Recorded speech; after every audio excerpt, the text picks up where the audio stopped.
Assalamualaikum warahmatullahi wabarakatuh. Perkenalkan, nama saya Muhammad Irfani, NPM 18630648, kelas A5, kelas 5A reguler pagi Banjarmasin. Di sini saya akan menjelaskan teknik evaluasi. Evaluasi digunakan untuk melihat apakah hasil rancangan dengan proses uji coba sistem yang telah dibuat sesuai dengan permintaan pengguna user. Proses ini tidak dikerjakan dalam satu fase pengerjaan, tetapi melalui perancangan dengan prinsip life cycle. Dengan hasil dari evaluasi dikembalikan untuk memodifikasi perancangan. Evaluasi dapat dilakukan pada yang pertama laboratorium, kedua lapangan pekerjaan, ketiga kerjasama dengan user. Tujuan evaluasi yang pertama melihat seberapa jauh sistem berfungsi.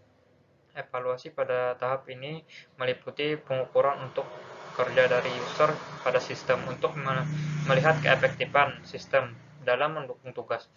Yang kedua, melihat efektivitas interface bagi pengguna, berfungsi untuk mengidentifikasi area desain yang berlebih dari user dengan menggunakan sejumlah informasi yang berlebih, mengidentifikasi problem yang berlebihan pada khususnya pada sistem ini dengan usability dan fungsionalitas dari desain.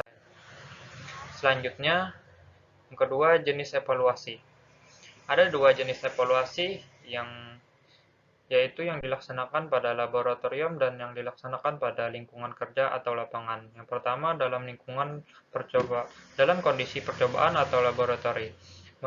Mempunyai beberapa kondisi diantaranya laboratorium yang bagus biasanya memiliki perekam audio visual yang baik, cermin dua arah, komputer beserta perlengkapannya, operator bebas gangguan dari penghambat pekerjaan. Yang kedua, dalam kondisi lokasi kerja sebenarnya mempunyai beberapa kondisi, diantaranya tingkat gangguan yang melebihi ambang batas sesuai situasi yang terbuka.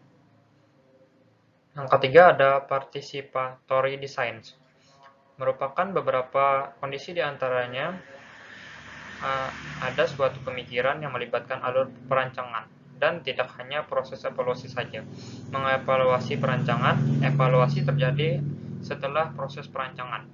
Evaluasi pertama sistem idealnya dilakukan sebelum implementasi dimulai. Jika perancangan dievaluasi, kesalahan dapat dihindari karena perancangan diperbaiki sebelumnya. Sejumlah metode dibuat untuk mengevaluasi perancangan sebuah implementasi, yaitu yang pertama cognitive walkthrough, yang kedua heuristic evaluation, yang ketiga review based, yang keempat modal based. Mengevaluasi implementasi. Metode EPRIC.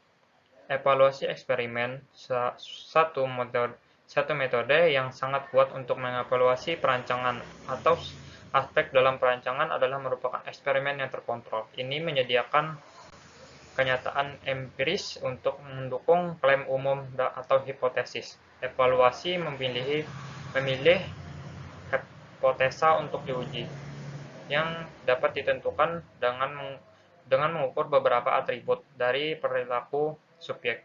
Sejumlah kondisi eksperimen ditentukan yang berbeda dalam hal dari variabel tetap yang terkontrol. Setiap perubahan dan pengukuran perilaku diatributkan ke dalam kondisi yang berbeda dalam bentuk dasar atau sejumlah faktor penting terhadap keseluruhan kehandalan eksperimen yang harus dipertimbangkan dalam perancangan eksperimen. Adapun faktor-faktor tersebut diantaranya yang pertama subjek, yang kedua variabel, yang ketiga hipotesis. Selanjutnya memilih metode evaluasi.